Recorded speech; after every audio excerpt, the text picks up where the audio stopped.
इतिहास में पहली बार टोंस नदी पार कर सिरमौर पहुंचे चालदा महासू महाराज। हिमाचल में प्रवेश के साथ ही बदल गए पालकी के कारदार और उमड़ पड़ा भक्तों का सैलाब। द्राविल में पड़ा पहला पड़ाव, जहां दो देव भ्राताओं का मिलन हुआ और अब हर किसी को है देवता जी के पश्चिमी पहुंचने का इंतजार। शनिवार शाम करीब 6-6:30 बजे मिनसपुल के पास का ये नजारा कुछ ऐसा था जिसे शब्दों में बांधना आसान नहीं है। उत्तराखंड के जौनसार बावर क्षेत्र से चली 70 किलोमीटर की देव यात्रा जैसे ही हिमाचल की सीमा में दाखिल हुई, चारों ओर महासू महाराज की जय जयकार गूंज उठी और पहली बार देवता छत्रधारी महासू महाराज हिमाचल की धरती पर पधारे। ढोल नगाड़ों की आवाज, शंख और घड़ियालों की गूंज, वैदिक मंत्रोच्चार और हजारों श्रद्धालुओं की मौजूदगी ने पूरे वातावरण को एक आध्यात्मिक ऊर्जा से बांध सा दिया था। सड़क पर पैर रखने की जगह नहीं बची थी। जौनसार बावर से लेकर गिरिपार तक, शिमला से लेकर सिरमौर तक, हर दिशा से लोग इस ऐतिहासिक क्षण के साक्षी बनने के लिए यहाँ पहुंचे थे। और जैसे ही देवता चालदा महासू जी महाराज की पालकी ने हिमाचल की सीमा में प्रवेश किया, परंपरा के अनुसार पालकी के कारदार बदल दिए गए। उत्तराखंड की भूमि से उठी पालकी को अब पश्चिमी गांव के कारदारों ने अपने कंधों पर लिया। ये सिर्फ एक औपचारिक परिवर्तन नहीं था, बल्कि ये संकेत था कि देवता अब हिमाचल की धरती पर अपने भक्तों के बीच प्रवेश कर चुके हैं। फिर मिनस से देव यात्रा आगे बढ़ी और रात होते होते सिरमौर जिले के द्राविल गांव में पहुंची। यही स्थान चालदा महासू महाराज का हिमाचल में पहला पड़ाव बना। द्राविल पहुंचते ही हजारों की संख्या में श्रद्धालु पहले से मौजूद थे। अनुमान है कि 40 से 50 हजार लोग इस एक रात के पड़ाव में दर्शन के लिए पहुंचे। दूर दराज के गांवों से पहाड़ी रास्तों को पार कर लोग सिर्फ इस एक पल के लिए यहां आए थे। द्राविल पहुंचते ही वहां स्थित महासू मंदिर से बौठा महाराज जी की पालकी को बाहर लाया गया। इसके बाद छत्रधारी चालदा महासू महाराज और बौठा महाराज जी का पारंपरिक मिलन करवाया गया। और ये मिलन केवल दो पालकियों का नहीं, बल्कि दो देव भ्राताओं का था। मान्यता अनुसार महासू देवता 4 हैं और चालदा महासू तथा बौठा महासू आपस में भाई हैं।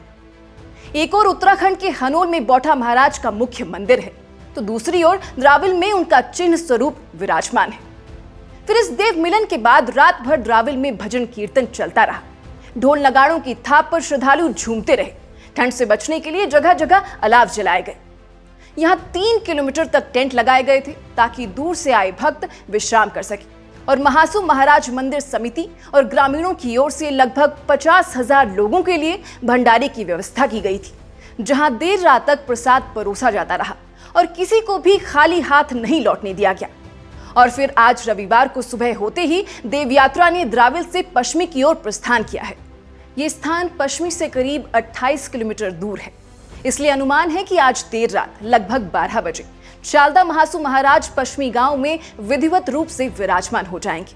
मगर इससे पूर्व पश्चिमी तक पहुंचने की यात्रा के दौरान पूरे मार्गों में श्रद्धालुओं की कतारें, ढोल नगाड़े, जयकारे और फूलों की वर्षा देखने को मिल रही है।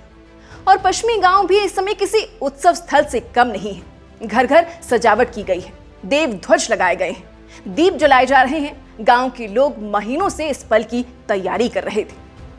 पश्चिमी में करीब 2 करोड़ रुपए की लागत से महासू महाराज का भव्य मंदिर तैयार किया गया है। इस मंदिर के निर्माण में पश्चिमी गांव के 45 परिवारों और घासन गांव के 15 परिवारों ने मिलकर योगदान दिया, जहां अब चालदा महासू जी महाराज अगले 1 वर्ष तक इसी मंदिर में विराजमान रहेंगे। इस दौरान यहाँ नित्य भंडारे का आयोजन होगा। देश और प्रदेश के कोने कोने से श्रद्धालु यहाँ दर्शन के लिए पहुंचेंगे। और ये सब संभालने के लिए, मंदिर और देव कार्यों की व्यवस्था के लिए श्री महासू महाराज कमेटी का गठन किया गया है।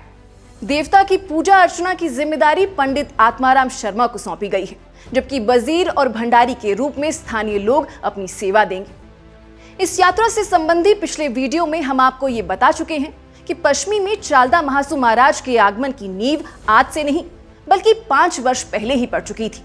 साल 2022 के लॉकडाउन के दौरान उत्तराखंड के जौनसार क्षेत्र के दसऊ गांव से एक विशाल बकरा अचानक पश्चिमी पहुंच गया था। शुरू में लोगों ने उसे एक सामान्य पशु समझा, लेकिन उसका व्यवहार अलग था। वो पूरे गांव में निर्भीक होकर घूमता, किसी से डरता नहीं और जहां चाहता वहां ठहर जाता। 2 वर्षों बाद देववक्ता के माध्यम से यह स्पष्ट हुआ कि वो कोई साधारण बकरा नहीं बल्कि चालदा महासू महाराज का देव चिन्ह है। मान्यता है कि देवता अपने प्रवास से वर्षों पहले ऐसे संकेत भेजते हैं। ऐसे में आज जब चालदा महासू महाराज स्वयं पश्चिमी की ओर बढ़ रहे हैं तो वो देव चिन्ह की भविष्यवाणी भी पूर्ण हो रही है। यही कारण है कि ग्रामीण इसे केवल धार्मिक अवसर नहीं बल्कि शताब्दियों बाद मिला सांस्कृतिक सौभाग्य मानते हैं। बाकी ये तो सर्वविदित है कि छत्रधारी चालदा महासू महाराज 4 महासू देवताओं में एकमात्र चलायमान देवता हैं। वे स्थायी रूप से किसी एक स्थान पर नहीं रहते बल्कि समय समय पर अलग अलग क्षेत्रों की यात्रा करते हैं। जहां भी उनका प्रवास होता है वहां न्याय, शांति और सामाजिक एकता का संदेश जाता है। उनकी ये यात्रा उत्तराखंड से शुरू होकर हिमाचल में संपन्न हो रही है, जो दोनों प्रदेशों की सांस्कृतिक विरासत को एक सूत्र में पिरोती है। आज द्राविल से पश्चिमी तक की ये पदयात्रा सिर्फ एक मार्ग नहीं बल्कि आस्था का सेतु है। एक ओर जौनसार बावर की लोक परंपरा है तो दूसरी ओर गिरिपार और सिरमौर की देव संस्कृति। चालदा महासू महाराज का ये आगमन दोनों क्षेत्रों को फिर से जोड़ रहा है। बाकी आज जैसे जैसे रात नजदीक आ रही है, पश्चिमी में उत्साह और बढ़ता जा रहा है। हर किसी की निगाहें उसी पल पर टिकी हैं जब न्याय के देवता अपने नवनिर्मित मंदिर में विराजमान होंगे। और ये क्षण केवल आज के लिए नहीं बल्कि आने वाली पीढ़ियों के लिए भी एक यादगार इतिहास बनेगा। सभी 4 महासू भाइयों को प्रणाम करने के साथ इस वीडियो को यहीं समाप्त करना चाहूंगी। हमारी ये रिपोर्ट पसंद आई हो तो इसे लाइक शेयर जरूर कीजिएगा। अभी फिलहाल के लिए बस इतना ही। नमस्कार।